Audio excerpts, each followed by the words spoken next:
What's up, y'all? I'm Dave Sagan from Ratboys. I play lead guitar, lead instrument in Ratboys, and today we're going to go over some Storm licks. Just wanted to talk a little bit about playing guitar and the gear I use. Just to start it off, I don't presume to be the best player or even a fast or prolific player. I think practice is the most important thing and something that I should get more of too. But something that has always resonated, I think Bootsy Collins said this, is there's a million players out there who could play fast or play the scales, play everything. But you really got to find your own style. And that's something that takes just as long to develop. But that said, I'm just really grateful for the opportunity to play music and connect with people that way. And I hope you enjoy it too, because music is a conversation, and feel like it's easy to be yourself when you're playing. So I actually first picked up a guitar when I was 13 and didn't really pick it up again until I was 19. Because I was a bassist for years and years. I actually really started out on electric bass when I was a kid, getting into the classic rock bands like Black Sabbath and Sabbath, Metallica. Frank Zappa was a big early influence and that goofiness. But I think a band that really kind of opened my eyes to the big world of music, and also to more underground music, was the Mars Volta. I really freaking love that band still. But just got into a lot of other bands through them. They were kind of like a gateway, all the Gold Standard Labs bands on the West Coast, and punk music. Got into Black Flag around the same time. So yeah, I was actually starting out on bass and playing in bands on bass for years and years. Playing post-hardcore tunes usually. It was the type of thing where I'd have that Digitech BP50 multi-effects with the whammy bar, so I was kind of abusing that on the bass a little bit. And I don't think anybody enjoyed that. But really, I'm just a sucker for sounds and kind of unique sonics that people bring into their playing, kind of something that stretches beyond a traditional note scale approach. Talking to guitarists like Greg Ginn and Johnny Greenwood from Radiohead were a huge influence on me early on. Also, I really love the band Deerhoof.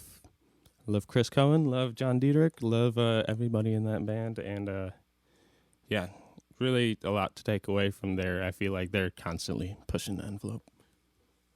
So the guitar I'm playing today is Ibanez PF200, I think 76 or something.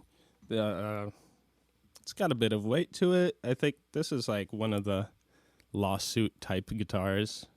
It's a little bit different, of course, with the headstock and everything, but it's really a great player. It's hefty, and it's very incisive. The pickups are so sensitive, I swear.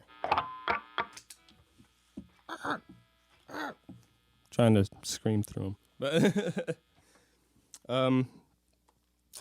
I kind of got this guitar on a whim. I don't own walls and walls of guitars, but it was kind of like a challenge to get acclimated to it, and the hotness and how it just kind of fits in with the tone.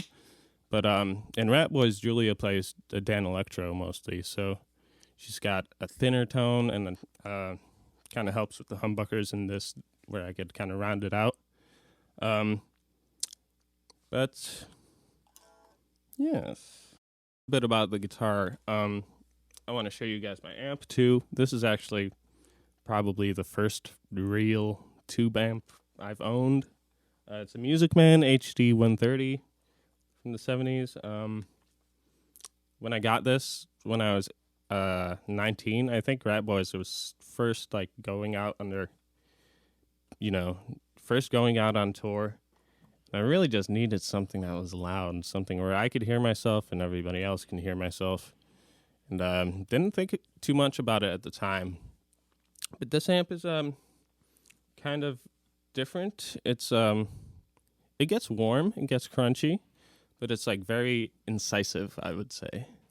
The a lot of tube amps kind of like level out your note and kind of give it that warmth they're known for. This one has less of that. It's got more of like a steep envelope and very precise attack. So it kind of took a minute to get used to that and to kind of build my sound around that.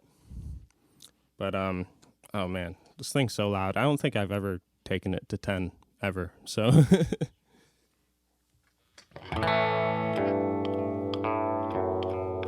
I also I use the built-in tremolo a lot. So don't be surprised if you see me at a show with my back turned, facing the amp, tweaking it.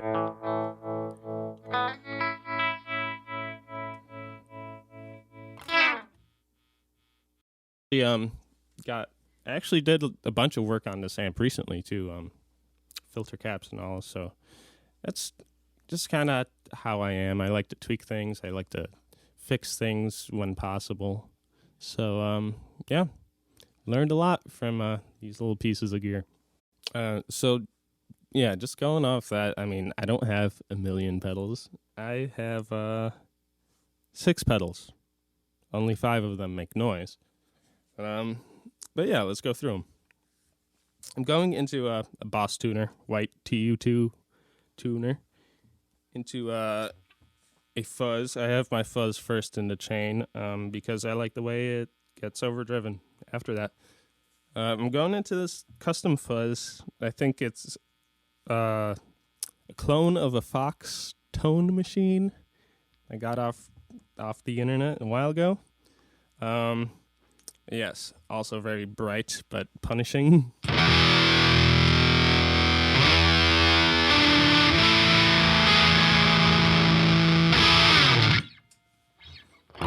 People always ask me about the big yellow pedal, and well, that's it. It's a clone of a Fox tone machine. After the fuzz, I've got it going into this dual overdrive, a Bad Cat Siamese drive, and this is actually one of my favorite pedals like in the world. It's just 2 clones in a box, if you know what that means. Just 2 overdrives that you could use separately or together. And it's really good for bringing your level up. It's a great utility pedal, and it's a great tone pedal. So I kind of consider this essential for me. This is my clean sound. The Music Man is like a hyper clean amp. So yeah, you need some drive behind it.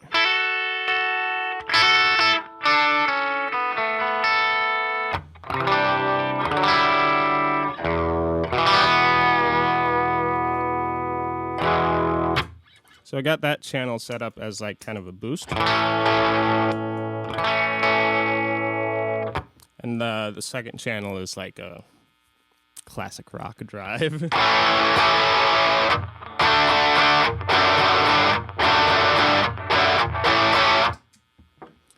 But yeah. If the amp was any louder, you'd hear lots of howling from these pickups. But you know, that's an effect that you get to play around with. So after the Bad Cat, I got it going into a freeze, which is mostly just for live use. Something I picked up from Rick from Dowsing. We toured with this Italian band Dags in 2017, I think. And they are like masters of the freeze. I actually didn't have one until then. We ended up like pooling a bunch of gear together to kind of make the tour happen. And at the end, they're like, hey, I want you to have the freeze. So I got to keep the freeze, and I've been using it since. I also like to use it to like drive other pedals that are kind of like an envelope or something, because yeah, there's some weirdness in the freeze. I like it. After the freeze, I got it going into a Meleco Echo 616 delay, this red delay box. And this is just a Wiley delay.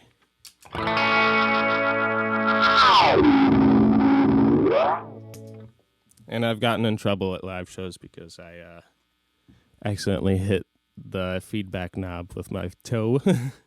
But I like it. This pedal goes like super far out there, so like to the point where it degrades the sound a lot.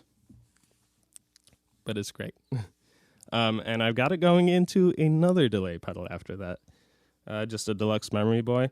And I never used to play with two delay pedals until on tour. I broke this pedal. I broke the Meleco delay. I had to pick one up just like for a show to get the show done. And picked up this Memory Boy. It's okay, but really the magic was like when I'm like, okay, I fixed this. Let's put it back on the board. And let me tell you, I just won't go back to playing without two delays again. I love that kind of like multi-tap thing. So I have it set up so the Meleco is more of a longer ambient distortion, modulated delay. I have it set up so that the Meleco is like a modulated delay, the longer one, and then the Memory Boy is usually doing like a slap thing.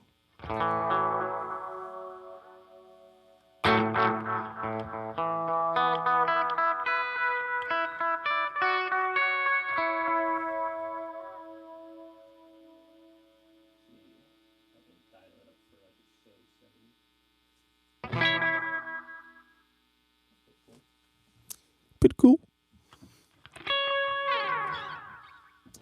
That's it. I have 6 pedals. One of them's the tuner. But I think this really covers a lot of ground, especially if you're, going down and tweaking knobs. You could get crazy with it. I use this live a lot because it adds just more footwork to the whole dance. But I do use a volume pedal a lot, especially to get more of like the country steel effects. Because, we got country licks, we got rock licks. But just wanted to say, with a volume pedal, you can get 80% of the way there. Like, you don't need a steel player, but also pedal steel is my favorite instrument. So you gotta work with what you got. So let's do some riffs. Yeah. Let's do a heavy one. I'll just play a little interlude from Elvis. The first guitar solo, I guess.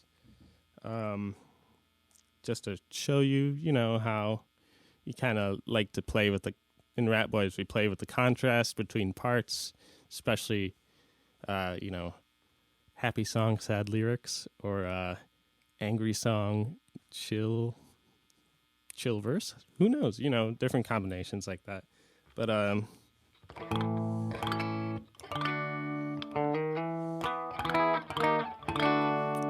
let's hit the solo.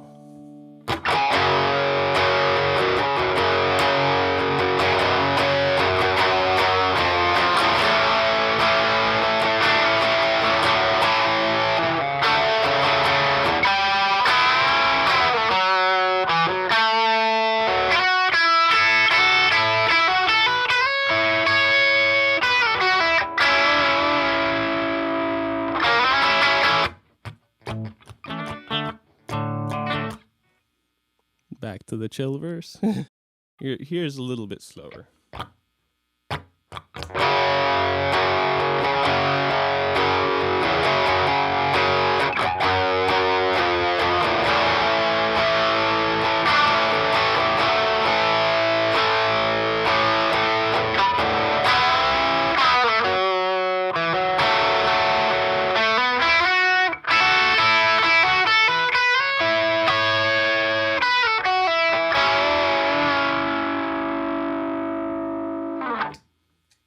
Another thing is, I love playing guitar so much that I get caught up in the moment, and it's different every single time. But you know what? Own it. You gotta own it. So one of our songs off our new record, Happy Birthday Rat Boy, one of the songs, Go Outside, is straight up a country folk song, and really needed to amp it up on the solo for this one. So you know, taking a lot of cues from like Glenn Campbell and Marty Robbins and stuff. Just gotta play up those little passing tones. A lot of bends too. All right, so here's the solo from Go Outside. Love you, Glenn Campbell.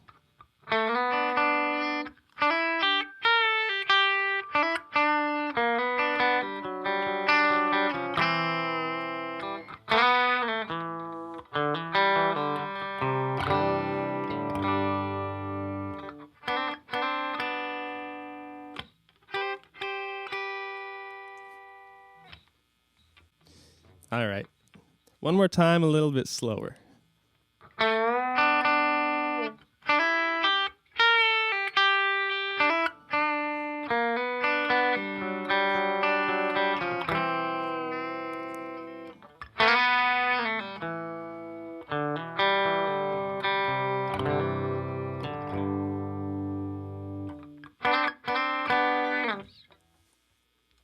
Cool. I love stock licks.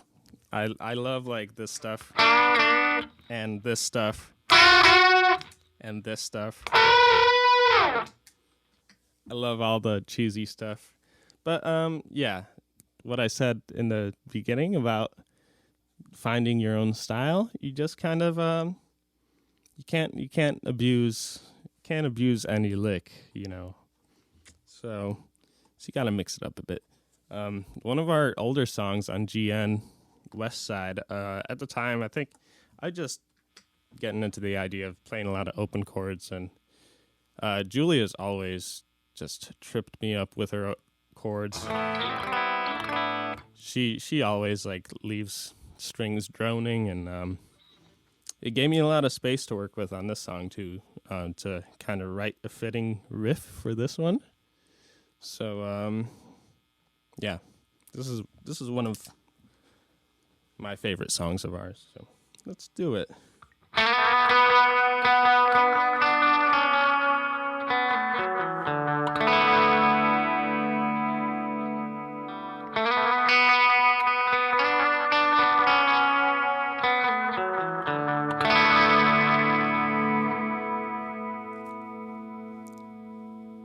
Easy little riff there. So one more time slower.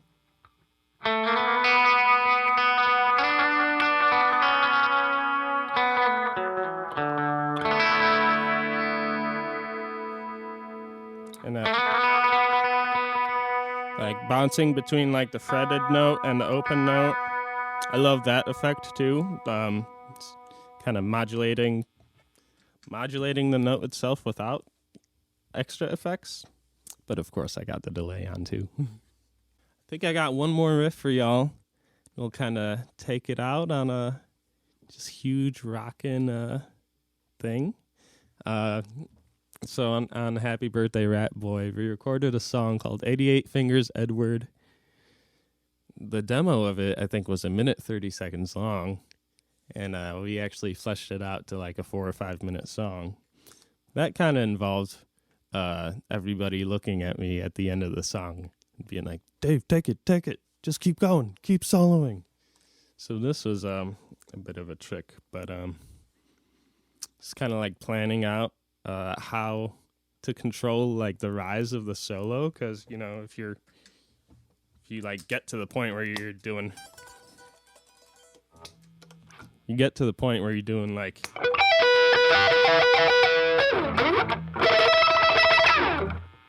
you're doing like the crazy stuff, and then you still have like 8 bars of the solo left. What are you gonna do after that? So it was an exercise in patience. So I'll go through a little bit of that and show you how I kind of blues it up at the end. Let's see.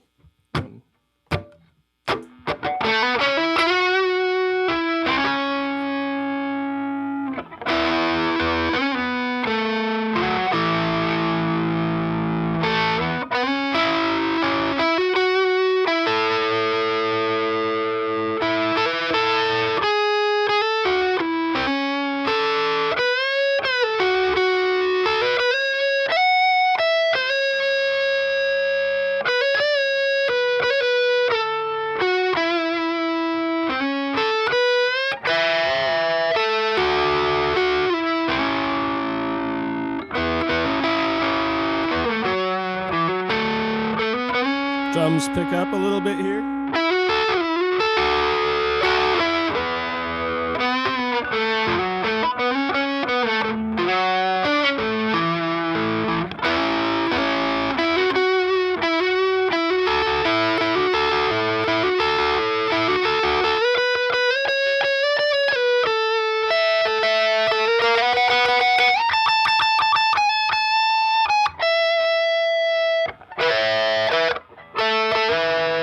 See what I mean, though? I got up really high, and I gotta follow that up.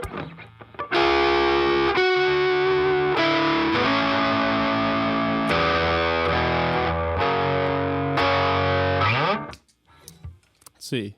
How about I'll just show you how I come into it out of the bridge a little bit slower, and yeah, maybe you could just sail off on the rock and roll.